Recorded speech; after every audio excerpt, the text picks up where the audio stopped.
Today I wanted to touch on the differences between traditional resistance training and flywheel resistance training.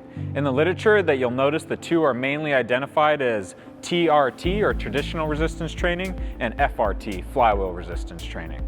There are two main areas that I want to cover.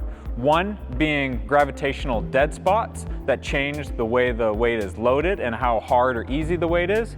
And then two is variable resistance, which also covers and is part of the constant resistance that we find in flywheel. The first area that I wanted to discuss is gravitational dead spots. We're going to demo here with a bicep curl.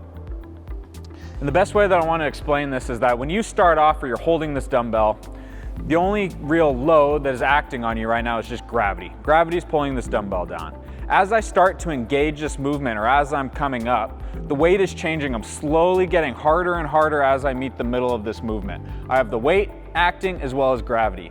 As I come up to the top of this movement or the end, the finishing of this movement, this resistance then goes back down to just gravity. It's very easy. It's easy for me to hold this weight up here. As I come back down into this eccentric, it's getting harder and harder. I'm having to resist this weight. But as I get back down to the end of this movement, I'm just back to gravity here. Gravity is the only thing that's pulling this weight down, and I have very little muscle contraction going through this bicep here. Now we're going to compare that to the Exerfly bicep curl. The biggest differences here are there is no gravitational dead spots. From the get-go, from the bottom, there's going to be constant resistance throughout this entire movement, both through the concentric movement and the eccentric movement.